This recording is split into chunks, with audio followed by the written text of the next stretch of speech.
Tunasalimu wapendwa wasikilizaji wetu wa radio pendelevu Kanale Wikongo ya hapa kwetu Butembo. Tunawasalimu tena katika jina la Yesu Kristo aliye hai. Leo siku ya tatu ya tariki 13 ya mwezi huu tulio nao wa Novemba au 11 kwa mwaka huu tulio nao wa 2024. Tunawasalimu nyote kwa mida hii ya 15 ya jioni tulio nayo. Mungu awatembelee na awabariki katika jina la Yesu Kristo aliye hai. Ni wenu mtumishi wa Mungu Kusekwa na Debe Fidele, disciple katika kanisa la Kutaniko la Watakatifu au Ensemble de Saints. Tumetokea mji wa Lubumbashi na kwa leo tuko hapa kwetu Butembo kwa lengo la kuhitaji kwamba tuhubiri neno la Mungu la kweli kwa mji wa Butembo. Bwana Yesu Kristo na watendee mema. Basi tutaomba Mungu. Baba, katika jina la Yesu Kristo uliye hai, tunakushukuru maana hakuna Mungu mwingine aliye kama wewe. Wewe ndio umeruhusu kwamba siku ya leo hii mercredi tunaweza kuwa tena hapa kwenye mike, tena katika studio ya radio yetu pendelevu ya Kanale Wikongo ya hapa Butembo. Katika jina la Yesu Kristo aliye hai, naamini kwamba neno lako ni dawa, neno lako ni kinga, neno lako ni ulinzi wa ajabu, neno lako ni jibu ya mahitaji na maulizo yote watu wanaweza kuwa nayo. Neno lako ni faraja, neno lako Bwana linaleta jibu kwa kila ulizo yote. Hivi kwamba huyu mpendwa wa hapa Butembo kwa yote ambayo anaweza kuwa hako anajifikiria na apate kufanikiwa, apate kujibiwa, apate faraja, apate kabisa kutembelewa na wewe Mungu, apate jibu ya kila swali ya moyo wake, ya matatizo na shida zake kupitia neno hili ambalo tunahitaji kulifundisha kwa jioni ya leo. Tunakuamini Bwana wa majeshi, Mungu siyeshindwa, katika jina la Yesu Kristo Bwana na Mwokozi wetu tunaomba na kuamini. Amena. Mpendwa, Mungu akubariki mahali ulipo. Nimesema ni mtumishi wako wa kila leo, disciple fidele. Tuko hapa tena kwenye mic yetu ya radio Kanale Wikongo kwa ajili ya kuendelesha kipindi ni dini gani iliyo ya kweli. Bwana Yesu asifiwe. Kamata namba ya simu ili kwamba utatuma message na wala utaweza kuita kwenye WhatsApp na kutuma message kwenye WhatsApp. Tutakuwa tumeipokea bila shaka hapa on direct. Tunaisoma na ikiwa ni appel tutaipokea bila shaka. Namba ni 09 78 18 53 00. Narudia 09 78 18 53 00. Hiyo ni namba ya WhatsApp. Na ukituma message normale itafika, tutaisoma. Ukiita appel normale tutaipokea bila shaka hapa kwenye mic. Ukiwa unatumikisha mtandao ya Vodacom, chukua ni 08 22 70 48 14 kumwisho. Ikiwa ni namba ya Orange, chukua 08 57 08 51 74. Bwana Yesu akubariki. Ya Airtel tunairudilia ni 09 78 18 53 00. Andika huko disciple fidele. Na ikiwa huko unatutafuta labda kwenye mtandao ya YouTube, andika disciple Kusekwa na Debe Fidele. Utatupata kwenye YouTube. Na ukitafuta kwenye TikTok, andika mtakatifu Kusekwa na Debe Fidele. Utatupata kwenye YouTube, kwenye TikTok. Na ukitutafuta kwenye Facebook, andika mtakatifu Kusekwa na Debe Fidele. Utatupata kwenye Facebook. Yaani kwenye mitandao zote huko ukiandika jina hilo utalipata. Ikiwa kwenye Instagram, ikiwa kwenye Twitter, andika tu jina hilo utakuwa umetupata bila shaka, na utakuta mahubiri mengi ambayo tumeshayatumika yako huko na yatakubariki kwa jina la Yesu Kristo aliye hai. Ni dini gani iliyo ya kweli? Hiyo ndiyo kichwa ya msingi ambayo tuko tunaizungumzia hapa kwenye radio Kanale Wikongo. Ni dini gani iliyo ya kweli? Kuna mambo mengi tumeshazungumza pamoja na teme hii. Tumeshasaidiana mengi, tumeshapitia kuelewa yaliyo mengi na hatujachoka. Hivi tunaendelea kuleta ufafanuzi kabisa halisi kwa ajili ya mtu kufikia kuelewa ni dini gani ambayo ndiyo ya kweli kabisa hapa Butembo. Ni dini gani ambayo ndiyo ya kweli kabisa hapo unapotufuata ukiwa Beni, hapo unapotufuata ukiwa sijui kwa mji gani au kwa kijiji gani, ukiwa kwa mashamba, ukiwa mu territoire gani, wala ukiwa mu collectivité gani, wala ukiwa sijui mu chefferie gani. Tafadhali ukiwa huko nasikia radio hii, nakwambia mafundisho haya yatakufanya uwe mwerevu, yatakufanya ukuwe suple, ili kwamba uanze kuelewa dini ya kweli na dini ya uongo ni gani hasa. Bwana Yesu Kristo akutendee mema. Ni dini gani iliyo ya kweli kabisa? Unajua Butembo huko makanisa mengi, na hata nje ya Butembo kwenye mko unatusikia makanisa zipo mengi zaidi, na hata hivyo makanisa zingali zinafufuka, makanisa zingali zinaongezeka, makanisa zingali zinajikreye. Bien-aimé, nataka nikukumbushe kwamba hakika ni andiko liko inatimia. Kama unaona makanisa ziko zinafunguka kila leo, zinajitokeza, wewe usifikiri kwamba aseme labda wanapitisha, wana exagere kama ça. C'est une écriture inabidi itimie. Hivi kwamba madini zinapaswa kuja mingi zaidi. Na zile dini zitakazokuja mingi zaidi kulingana na unabii wa maandiko, zote hazitakuwa za kweli. Kati yazo nyingi sana zitakuwa ni za uongo, ili kwamba zitafute kupotosha watoto wa Butembo, zitafute kuangamiza ninyi mnaonisikia, ziwatoshe katika misingi na katika imani ya kweli na kuwapeleka katika misingi yao ya uongo. Unajua kabisa kweli ni moja na msingi wa kweli ni mmoja peke yake. Ndio msingi wa mitume na manabii. Ni msingi mmoja lakini mitume ni wengi, manabii ni wengi. Hivi kwamba makanisa mengi zimejitokeza na zimekuja na misingi yao. Msingi ndio inaitwa kwa Kifaransa doctrine. Zimekuja na madogme zao, zimekuja na ROI zao, c'est-à-dire le règlement d'ordre intérieur zao kibinafsi. Kwa wakati ambapo kanisa la kweli huwa linatembelea ku ROI ya Waefeso 2:20, c'est-à-dire ya mitume na manabii. Hatuna kabisa chochote kipi ambacho tunaweza kujifanyia sisi wenyewe. Bwana Yesu Kristo na atubariki. Tuko tunaiga nyayo za mababu ambao walitutangulia. Bwana Yesu Kristo awe pamoja nao. Matendo ya Mitume sura yake ya 17, versi yake ya 16, tutashuka hadi 34. Tutasoma andiko hilo kwa utaratibu na ili kwamba tuelewe tunachokizungumzia hasa zaidi. Kabla sijasema neno hili kwa leo, ninabariki sana na ninamuombea Mungu sana maisha marefu sana, ambaye ni ministre de la justice nationale Constant Mutamba. Ninamuombea Mungu sana, Mungu amulinde, Mungu amupe siku mingi za kuishi, Mungu amchunge zidi ya maatake zote zenye ziko zinamfuata usiku na mchana, wenyewe wako kontre yeye. Mungu awakonfondre kwa jina la Yesu Kristo aliye hai. Nasema kweli kwamba huyu ndugu Constant Mutamba hakika ni mjumbe au ni malaika Mungu ametutumia kukongo kusudi akuwe ministre wa justice, ili kwamba kweli amani ikuwe, amani ipatikane ndani ya nchi ya Kongo. Nakwambia hakika kama Constant Mutamba hajakuwa ministre wa justice, justice ilikuwa yenye kufa, na isema hakika. Unajua kama leo tunapata ministre ya justice mwenye ako anatetea justice jusqu'à sa dernière énergie. Ako anatetea justice jusqu'au niveau ya kuhitaji hata kama wangelimuangamiza, kama mabaya ingemkuta imkute tu. Donc anakubali, ana prendre des risques ya bien inaweza kumtokea ya mabaya bikuye tu, bora justice mkongo ilamuke. En tout cas je confirme que rais wetu Tshisekedi Tshilombo hakika ni malaika pia Mungu ametutumia kukongo pamoja naye Constant Mutamba, ili kwamba hakika justice isimame. Biblia iko inasema ya kama justice ikiwa imekufa katika nchi, jua kwamba nchi imekufa nayo. Inabidi haki isimame mwinchi, ili kwamba pia nchi ikuwe yenye kuishi. C'est-à-dire justice njo direction ya nchi. Kama justice imekufa kweli na nchi imekufa. Mungu akubariki sana ministre de la justice Constant Mutamba kwa ajili ya kazi uko unaifanya, beaucoup de sacrifice na namna huko unajitoa. Donc huko unajitolea, huko unaitika eko ya mais bora justice ya Kongo ifanye nini? Ifufuke. Moi je vois que ça c'est la résurrection de la vraie justice du Congo. Constant Mutamba, que Dieu vous bénisse, ainsi que notre excellence Félix Tshisekedi Tshilombo avec le gouvernement mzima. Mungu awabariki sana. Naitaka sana hii manda na ninaiombea Mungu aiwezeshe iende mbele na idumu iendelee boumela, pasi hakika mko mnatumika vema na justice njoo iko source ya kila kitu kudunia. Maana justice hii ambayo Tshisekedi pamoja na Constant Mutamba wako wanaipitia, hata ukuwe maskini lazima haki yako itapatikana.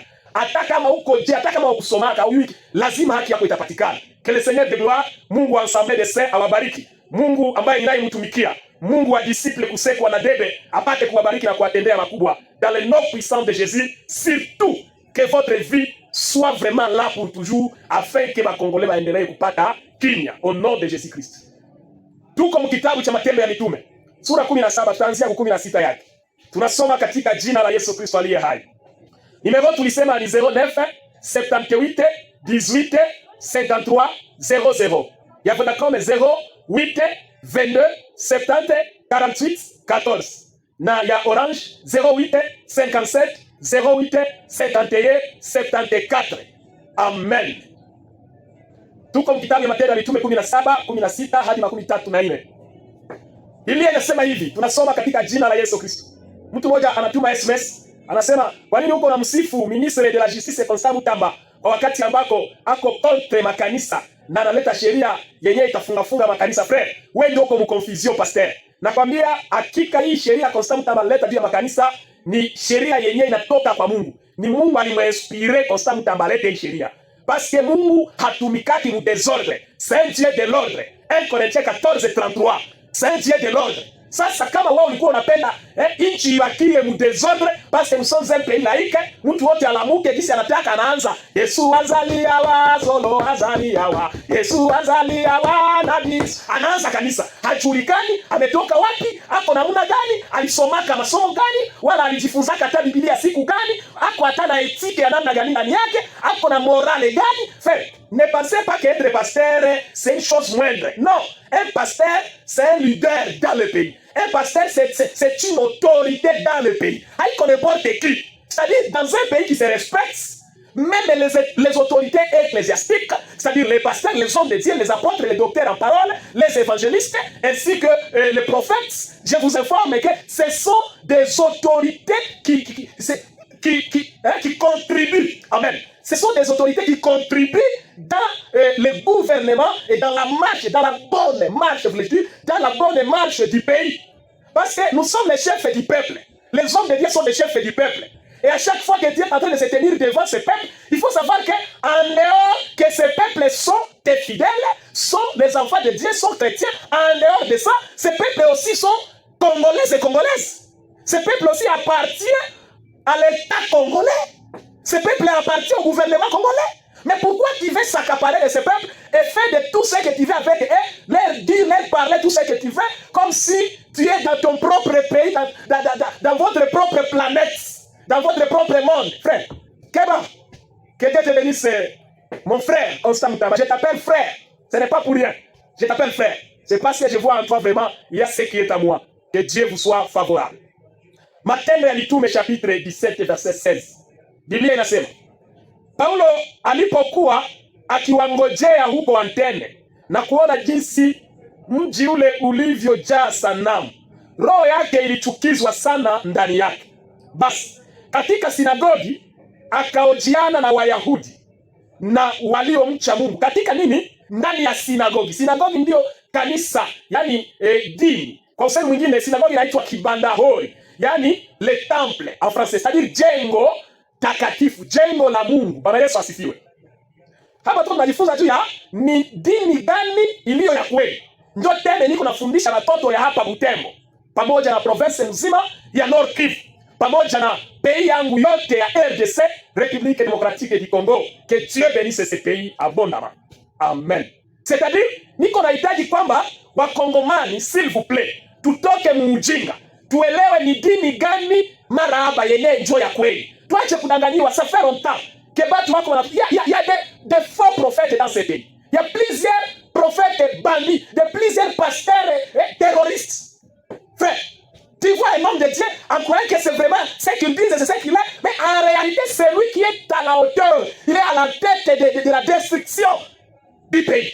Frère, écoutez, ici j'ai l'envie que tu puisses découvrir aujourd'hui c'est quoi maintenant la vraie religion. La vraie religion, frère, cessez la récréation, cessez de blague, finis cela, frère. Mambo ile ya kuchezea maame ya batoto ya Mungu wa Kongomani iko inafanya nini leo? Iko inaisha. Nakwambia mtumishi wa Mungu Fidel hakukuja hapa Butembo bure. Lengo yangu ni kuja kukusukula nato wewe mtoto wa Butembo na parole ya kweli. Parce que parole ni maji ya uzima. Kukusukula hapo macho kusudi uone na kukufungula masikio usikie. Juu kwa amezia kudécouvrir les vrais et des faux hommes et serviteurs ou servantes du Seigneur. Parce que watu wenyewe wanakuya, hapo nasema c'est un homme de Dieu, hapo nasema c'est une servante du Seigneur. Mais en réalité, si tu poursuis ces derniers auprès, tu viens de découvrir que, en tout cas, c'est un malfaiteur. Frère, écoutez ici. Paul est en train de parler où? Dans une église. Dans une communauté religieuse. Amen. Dans une communauté religieuse. Que Dieu vous bénisse. Paul ici est en train de s'exprimer. Paul ici se retrouve dans cette église. Hein? Dans les 4 murs. Le temple de Dieu. Amen. Pour ne pas dire le temple du diable. Parce que personne qui se prononce ouvertement que lui, son église vient du diable. Tout le monde dit que Nikanisa, même les prophètes des nations. Enfin, en tout cas, moi je vous regrette. Il y a plein de bandits dans ce pays, dans les cadres religieux. Plein de bandits, frère. À Kinshasa, pour Sicile. Lubumbashi tout système, les prophètes des nations qui sont là-bas. Toi, tu t'appelles, tu es non prophète des nations. Est-ce que tu comprends seulement c'est quoi les Écritures sur celui qu'on peut appeler un prophète des nations? Frère, un prophète des nations, c'est rien que Jésus-Christ, qui est le véritable prophète des nations. Si tu es en train de te comparer avec Jérémie, parce que dans Jérémie 1er 5, on a appelé Jérémie que c'est un prophète des nations, et Dieu l'a connu. Tu es en train de te mentir.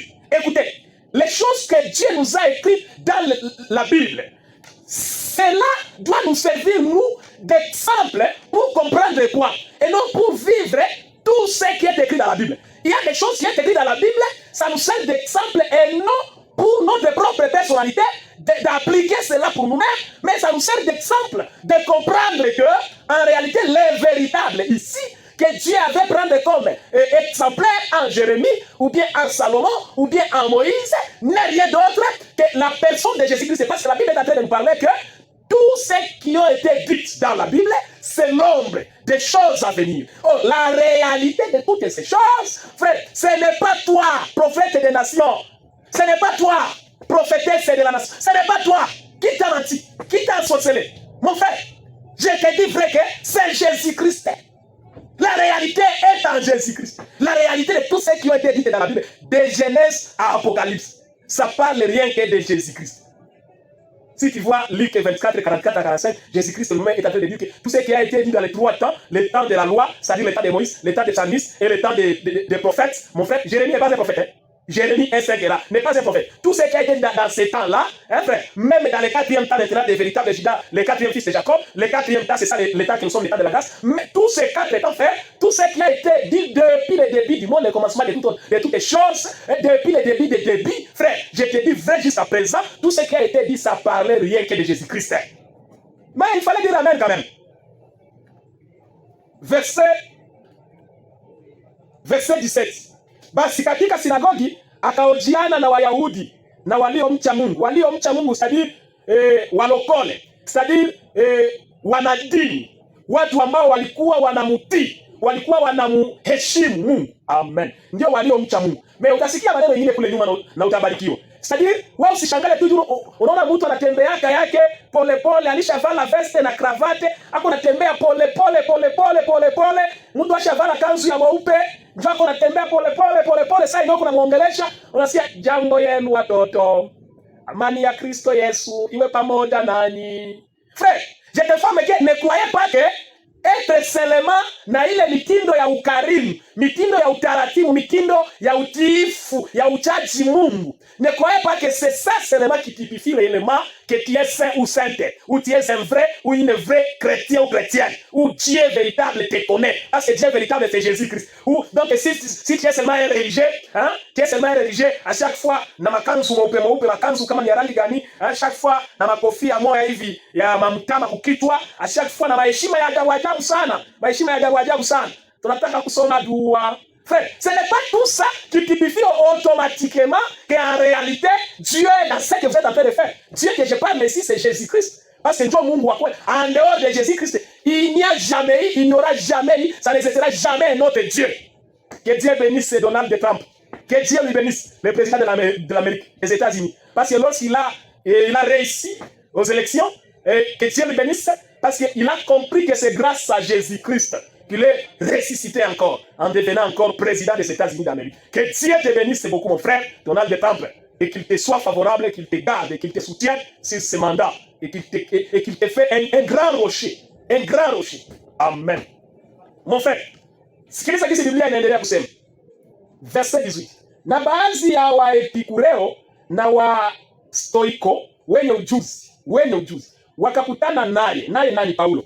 Wengine wakasema, mpuuzi huyu. Sitaki kwa bana mchamba, njoo kisi na wewe uko na ichamba soko nasikia ivente. Iko na kuluma. Unaona façon kisi hapo bana mchamba, notre frère en Christ Constant Mutamba. Baba na mchamba sana notre frère Constant Mutamba parce que il est en train de travailler correctement et il a élaboré, établi la justice comme il se doit. Il est en train de soutenir ça. Donc c'est un défenseur. J'aime ça, frère. C'est un défenseur de la justice. C'est ça, c'est que réellement un juriste doit être. Tout celui qui est un défenseur de la loi doit être là, soit de la mort ou la loi. Si ce n'est pas la loi qui sera respectée ici, ça va, si c'est la mort, que ça s'efface. Je suis d'accord. Mais rentrons dans la logique de la loi. Voilà ce qu'il fallait. Mais le premier destructeur d'abord, le Satan, le diable, est en train d'utiliser toujours la justice.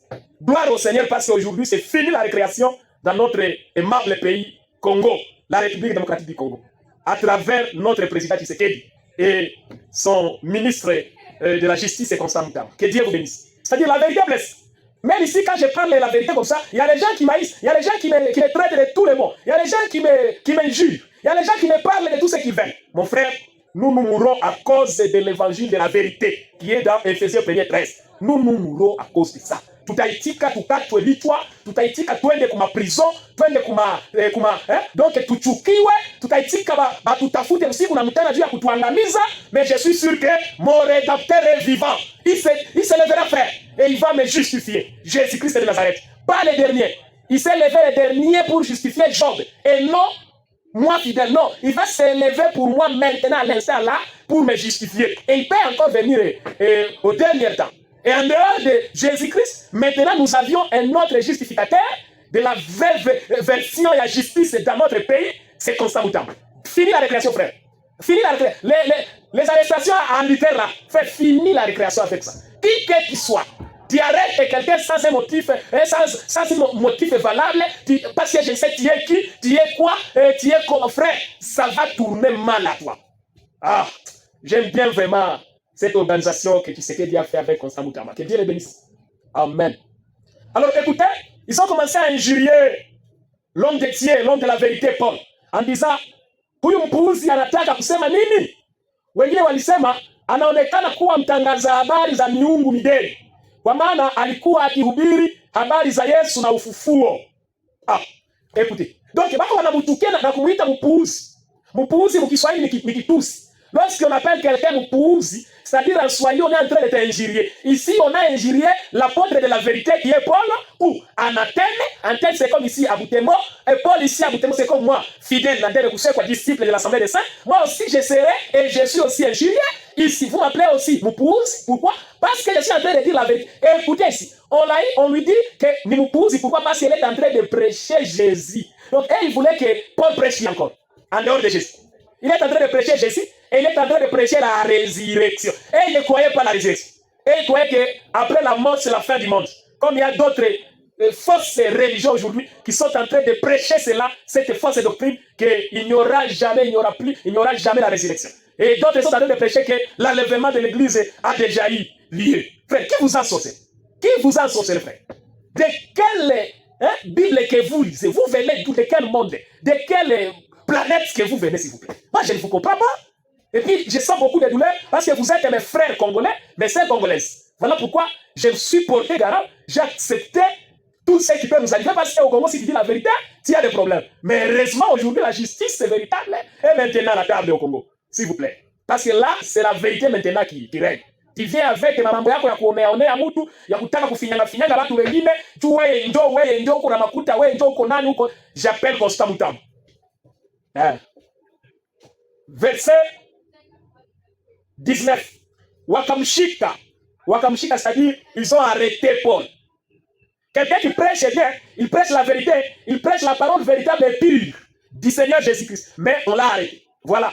L'injustice n'a pas commencé aujourd'hui, frère. Depuis en Athènes, wakamshika Paulo, wakamchukua Areopago, wakisema, je, twaweza kujua maana ya elimu hii mpya unayoinena?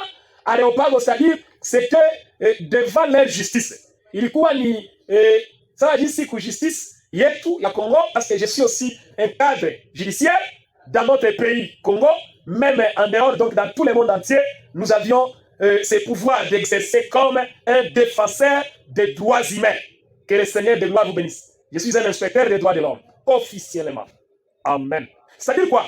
Ici, comprendre qu'en réalité, selon la justice du monde, lorsque quelqu'un est accusé de quelque chose, on l'arrête et on part avec lui maintenant devant les juges compétents afin que les juges puissent lui juger. Amen. Hein? Que les juges puissent faire un jugement légal. C'est ça le problème. Un jugement légal. Les juges qui ont l'intelligence, qui ont le Saint-Esprit. Amen. Amen. Voilà. Wakampeleka Areopago.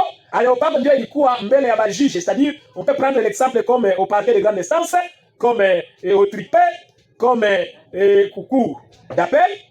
Amen, hein? Ou bien Cour de cassation, autrement dit. On peut prendre l'exemple comme bureau, il y a la police, PNC bureau, il y a OPJ. Amen. On peut prendre de tels exemples pour te faire voir l'aréopage, c'est quoi. Amen. Alors, c'était pour l'écouter. C'est ça l'essentiel. Il ne faut pas condamner quelqu'un sans savoir l'écouter. C'est possible que tu puisses condamner un innocent si tu le fais dans la précipitation. Que Dieu les bénisse parce que même s'ils étaient choqués, même s'ils étaient vraiment bouleversés, ils n'étaient pas contents de Paul et de ce que Paul prêchait, mais quand même, ils ont respecté la loi de la liberté de l'expression de Paul et ils l'ont appelé pour l'auditionner et cela pour vérifier si la liberté de Paul avait dépassé des limites pour aller nuire maintenant leur liberté, pour aller causer préjudice aux autres.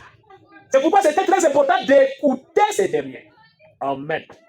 Maintenant, au verset 22, la Bible dit, Paulo akasimama katikati ya Areopago akasema, enyi watu wa Athene, katika mambo yote naona ya kuwa ninyi ni watu wa kutafakari sana mambo ya dini. Écoutez ce que Paul est en train de dire. Donc il faut avoir une bonne manière cultivée, une bonne manière, il faut avoir une mémoire bien faite, il faut avoir donc une bonne éducation. De parler devant les gens ou devant qui que ce soit, de s'exprimer ou de répondre à quelqu'un. Même si tu vois que ce dernier est dans l'erreur, même si tu vois que ce dernier c'est un imbécile, ce dernier c'est un ignorant plus au carré, au kibe et plus. Même si tu vois que ce dernier, en tout cas, c'est un abruti, c'est une tête vide. Ce dernier c'est vraiment c'est un voyou. Ce dernier c'est quelqu'un mwenye hana akili, ni bumbafu, ni mshenzi, c'est un chien, oui, une chienne. Unamuona kia ni mtu wa bure. Même si c'est comme ça, même si tu as vu ça, même si c'est ça la réalité, même si c'est ce qu'il te fallait dire, frère, sois prudent et sois souple. Ne dis pas tout ce qui te vient, tout ce qui te monte dans la tête, ou dans la bouche, ou dans le cœur. Tout ce qui te monte seulement, tout ce qui se présente seulement, comme il y a de ces soldats-là, moins formés, qui disent toujours, tout ce qui se présente au canon, il faut tirer. Frère, un jour, tu te tireras toi-même. Et un jour, tu tireras sur toi-même. Faites attention, frère. On ne tire pas tout ce qui se présente au canon. Parce que même ton coéquipier peut se présenter devant ton canon. Frère, faites attention. Il faut vérifier avant de tirer. Avant de parler, il faut vérifier. Il faut mesurer le mot. Il faut regarder qu'est-ce que je peux, qu'est-ce que je ne peux pas. Où et quand. Comment et par qui. Voyez-vous ça? C'est ça la sagesse. Ni de Dieu, ni la sagesse de la justice que nous sommes en train de soutenir aujourd'hui de son excellence Tshisekedi Tshilombo et Constant Mutamba au Congo pour le moment. Donc en réalité c'est une justice pure et une justice qui n'a pas la tâche, sans ride. C'est une justice réellement telle que nos lois l'exigent. Amen. Voilà, c'est-à-dire il faut apprendre comment se comporter, comment parler, comment s'exprimer lorsque tu es devant les juges. Même s'il fallait expliquer, il fallait parler cette chose ou ce cas, ce problème, avec beaucoup de rigueur, en citant tous les mots en leur nom comme il se doit, sans craindre, sans voir peur de qui que ce soit. Frère, tu es en train de t'enterrer toi-même. Faites attention avec la justice. Il faut avoir la pudeur, il faut avoir le respect des mots, il faut avoir la manière de s'exprimer devant la justice, ainsi que devant les juges de la Bible, c'est-à-dire dans les églises dites des saints. Amen. Ici, en sachant que ce sont des ignorants, en sachant que ce ne sont pas des saints, en sachant que ce sont des fausses religions, en sachant que ce sont des païens, mais il ne leur est pas taxé qu'ils sont des païens. Il les a dit que voici, je comprends que vous êtes des religieux. Lorsque quelqu'un t'appelle un religieux, donc il ne te minimise pas, ou bien il ne t'injurie pas. Amen. Lorsque quelqu'un t'appelle un religieux, il t'appelle, c'est-à-dire autrement dit, il t'appelle quelqu'un qui aime beaucoup Dieu. Quelqu'un qui aime beaucoup les choses de Dieu. Quelqu'un qui aime beaucoup les choses de la maison de Dieu. Quelqu'un qui aime beaucoup Dieu. Est-ce que là on t'a injurié? Mais au contraire, on t'a élevé. Ce sont des éloges. Ce sont des éloges. Voyez-vous, il est en train d'élever ces derniers, mais en sachant que ce sont vraiment des païens, des ignorants, ils ne savent rien de Dieu. Ils aiment Dieu, mais ils ne connaissent pas ce Dieu. Maintenant, écoutez le langage de l'apôtre Paul, verset 23. kwa sababu nilipokuwa nikipita huko na huko na kuyaona mambo ya ibada yenu, ibada c'est ça le culte, na niona madhabahu iliyoandikwa maneno haya vigile, kwa Mungu asiyejulikana. Écoutez, donc ces gens-là, les anténiers là, les soi-disant chrétiens là, ou chrétiens des anténiers, les soi-disant saints ou saintes des anténiers là, ils étaient en train d'adorer, ils étaient en train d'effectuer leur culte en mémoire de Dieu, mais en mémoire d'un Dieu inconnu. Et ils écrivaient ça ouvertement sur leur monument là-bas, sur leur synagogue, devant leur porte, sur les toits là-bas, ils écrivaient à Dieu inconnu. Donc, notre adoration, nos cultes, nous adressons ça à un Dieu inconnu. C'était ouvertement dans la connaissance. Ce n'est pas la question de la prophétie ou de la révélation. Kwa Mungu asiyejulikana, basi mimi na wahubirini habari zake yeye ambaye nyinyi mnamwabudu bila kumjua. Vous comprenez ça? Paul leur dit que ça c'est moi, je suis venu ici en antenne, c'est pour vous prêcher donc la vraie version, l'histoire véritable, pour vous prêcher sur les mêmes dieux là que vous adorez dans l'ignorance. Donc les mêmes dieux inconnus que vous adorez. Mais moi je suis venu vous révéler ce Dieu. Désormais il ne sera plus inconnu, il sera maintenant connu. Regardez comment est-ce que les gens doivent embrasser ces derniers. C'est la politique des langages. Amen. Mais ce qui est vrai, c'est que Paul disait ici, ce n'était pas vrai. Parce que les dieux que Paul prêchait et les dieux que ces gens-là adoraient, c'était les deux dieux différents. Frère, je te dis vrai que tu ne peux pas adorer le même Dieu que moi, prédicateur fidèle, Jésus-Christ de Nazareth, si tu n'es pas dans l'évangile éternel. Si tu ne confesses pas l'évangile de la grâce, si tu ne confesses pas l'évangile de la gloire, si tu ne confesses pas l'évangile de la crainte, si tu ne confesses pas l'évangile qui sauve, si tu ne confesses pas l'évangile qui marche avec quatre pattes de 1 Corinthiens 14, 6, frère, je te dis vrai que nous n'adorons pas un même Dieu avec toi. Même si je peux te le dire que nous avons un même Dieu. Tout le monde est ok, même Dieu. Frère, je le dis, c'est juste un langage de la politique évangélique. Que Dieu vous visite, qu'il vous protège, qu'il vous garde, qu'il soit avec vous. Numéro 09 78 18 53 00. Tout ma SMS, voilà 8, voilà WhatsApp. 09 78 18 53 00. Verset 23. Mungu aliyeufanya ulimwengu na vitu vyote vilivyomo, yeye kwa kuwa ni Bwana wa mbingu na nchi, hakai katika hekalu zilizojengwa kwa mikono. Paul commence à leur dire que je viens vous annoncer le même Dieu que vous adorez là-bas, mais écoutez, le Dieu là n'est pas dans ces quatre murs, dans le bâche, dans le temple, dans des maisons là faites de mains d'hommes. Le Dieu que je viens vous annoncer n'est pas là-bas. Et le Dieu que moi fidèle je vous prêche à Butembo n'est pas dans des temples là. Mais il est où? Il est dans sa parole. Quelle parole, frère? Faites attention. La parole pure et sans tache, c'est que je vous prêche. Pas cette parole-là que vous prêchez, vous autorisez à une femme d'enseigner dans l'assemblée. Et vous appelez que cette assemblée aussi, c'est l'assemblée des saints. Frère, je te dis, c'est faux. 1 Corinthiens 14, 34 dit non à ça. Verset 25. Wala hatumikiwi kwa mikono ya wanadamu, kana kwamba anahitaji kitu chochote, kwa maana ndiye anayewapa wote uzima na pumzi na vitu vyote. 26. Naye alifanya kila taifa la wanadamu kutoka katika moja wakae juu ya uso wa nchi yote, akiisha kuwawekea nyakati alizoziamuru tangu zamani na mipaka ya makazi zao. Amen. 27. Ili wamtafute Mungu ingawa ni kwa kupapasa papasa, wakamuone ijapokuwa hawi mbali na kila mmoja wetu. Écoutez verset. C'est-à-dire watu wa antenne, les religieux ya antenne balikuwa wanatafuta Mungu kwa kupapasa papasa, tatona, hawakuwa na precision ya wapi Mungu anaweza kuwa wa kweli. Frère, hakuna detwa religieux yenye iko na verite kumonde mzima wala kukongo mzima yenye najua verite kwenye Mungu wa kweli Yesu Kristo wako, si ce n'est pas l'assemblée des saints. Frère, je te le dis, frère, je ne suis pas un extrémiste, mais je te parle de la vérité parce que c'est ça l'amour. Je t'aime, frère, c'est pourquoi je te dis la vérité comme ça. Je le dis vraiment tout en entièreté. Parce que je t'aime. Je fais que nalingi obongo. Verset.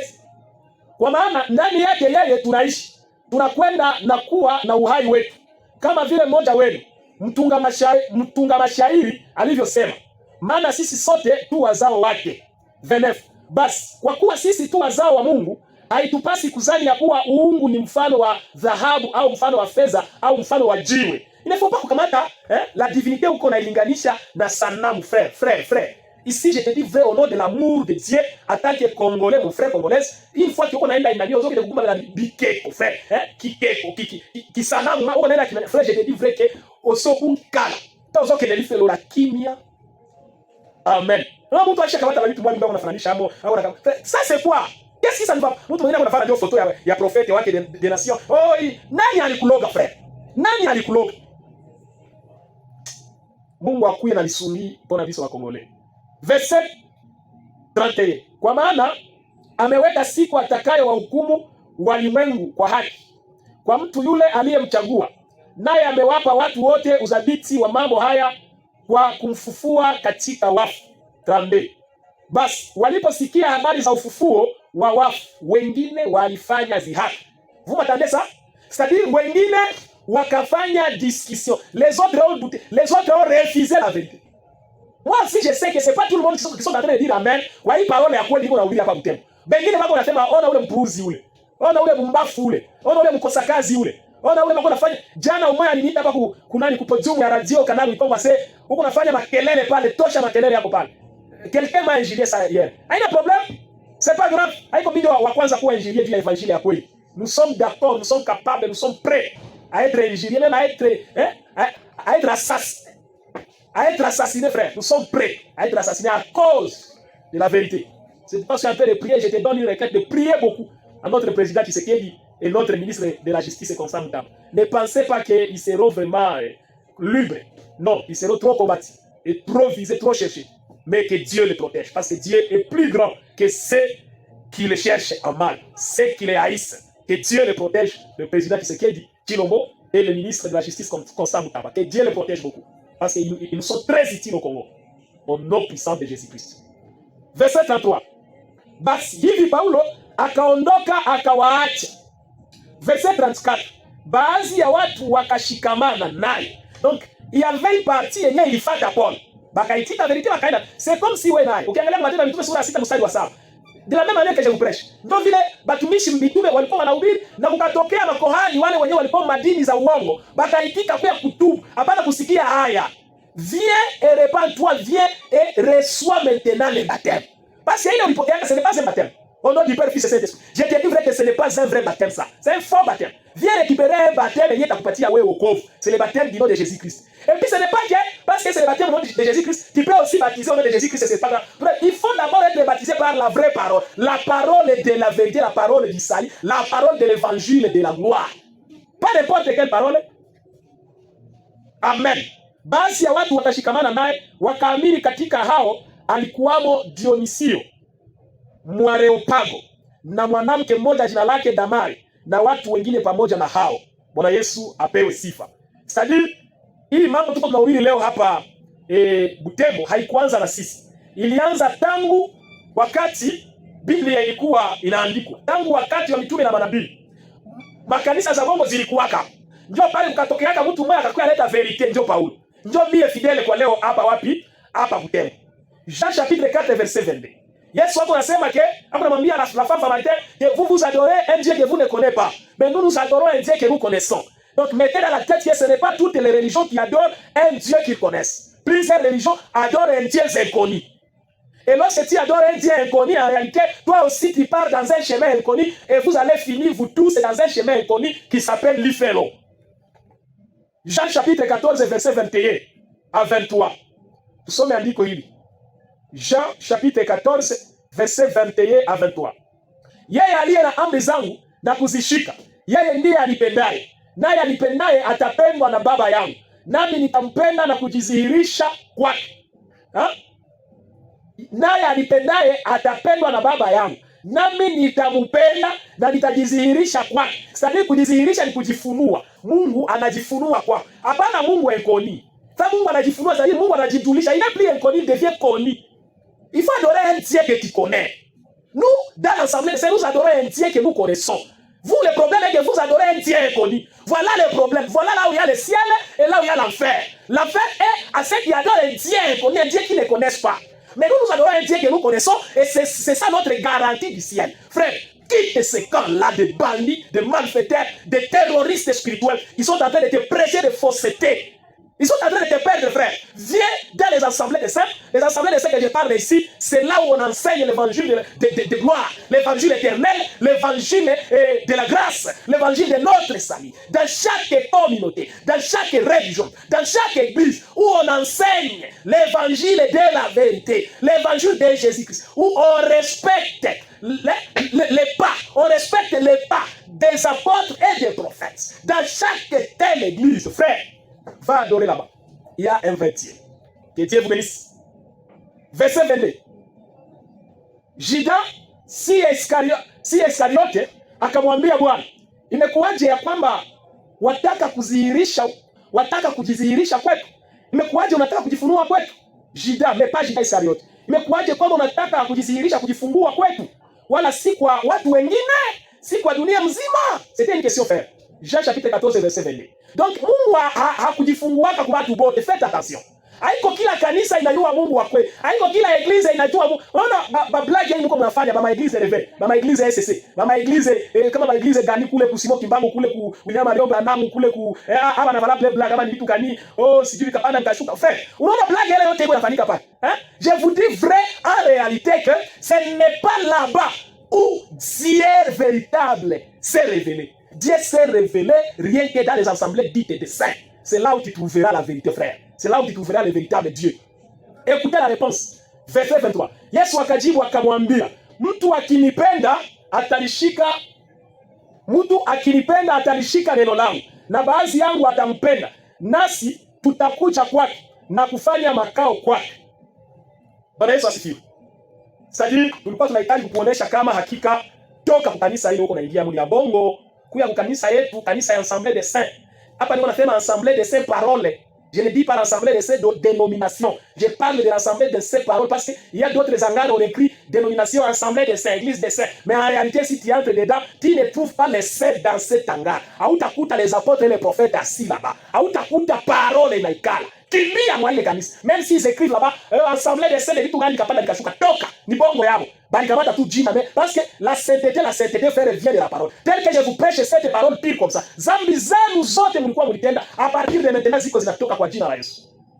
09 78 18 53 00. Nani mtu wa kwanza alituma message wala aliita kusudi tumpokee, tukutane tena kesho na tutakupatia programu kwa jina la Yesu Kristo. Nani